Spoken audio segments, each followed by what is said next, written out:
খুব সুন্দর হয়েছে।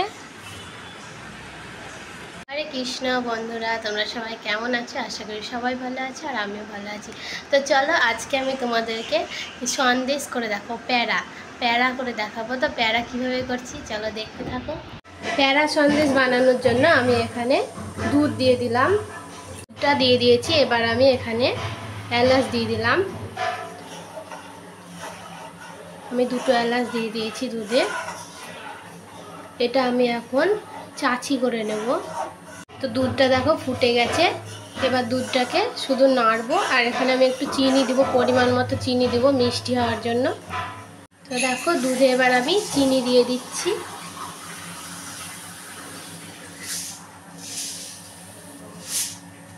পাশে আমি আর একটা কড়াই বসিয়ে দিয়েছি, লোহার কড়াই। তো এখানে আমি একটু চিনি দিব। এই চিনিটা আমি এবার লাল করে পোড়াবো।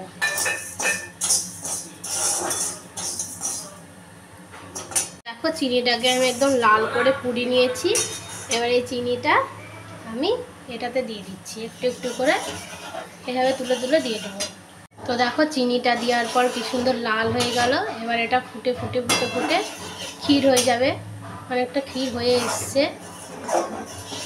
তো দেখো ক্ষীর হয়ে গেছে, এবার শক্ত করবো আর একটু, তাহলে এটা হয়ে যাবে। খুব সুন্দর হয়েছে, কালারটাও দেখো খুব সুন্দর এসছে। আর এই টাইমটায় কিন্তু সমানে নেড়ে যেতে হবে, না হলে কিন্তু লেগে যাবে। তো খুব সুন্দর এসছে, প্রায় হয়ে এসছে। আর একটু নাড়বো তাহলেই হয়ে যাবে। আর এটা খুব গায়ে ছিটকি ছিটকি পড়ে। এই দেখো এটা হয়ে গেছে, এই যে এরকম আঠা আঠা হয়ে গেছে। এবার আমি এটা কড়াইয়ের চারিপাশে একটু লাগিয়ে দেব, দিয়ে এটা একটু ঠান্ডা হতে দেব। এটা হালকা ঠান্ডা হয়ে এসছে। এবার আমি এখানে একটু ঘি দিয়ে দিচ্ছি, 1 চামচ মতো ঘি দিয়ে দিলাম। এবার এটাকে আমি মাখবো।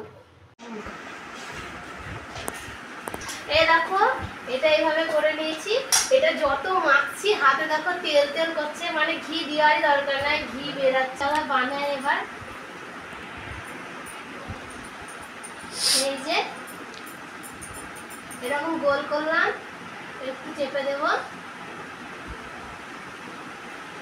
এই যে তৈরি হয়ে গেল একটা সুন্দর, এটা হচ্ছে প্যারা। তো প্যারা তৈরি হয়ে গেছে। এবার আমি এটা রেখে দিচ্ছি এভাবে। বন্ধুরা এই দেখো সুন্দর করে বানিয়ে নিয়েছি 1 থালা। তো খেতেও খুব স্বাদ হয়েছে এটা। তো এভাবে একবার তোমরা করে বাড়িতে করে খাবে, দেখবে খুবই ভালো লাগবে। তো আজকের ভিডিওটা এত দূরই। তোমাদের ভালো লাগলে অবশ্যই লাইক করো, কমেন্ট করো, বেশি বেশি শেয়ার করে দিও। আবার পরের ভিডিওতে দেখা হবে। হরে কৃষ্ণা।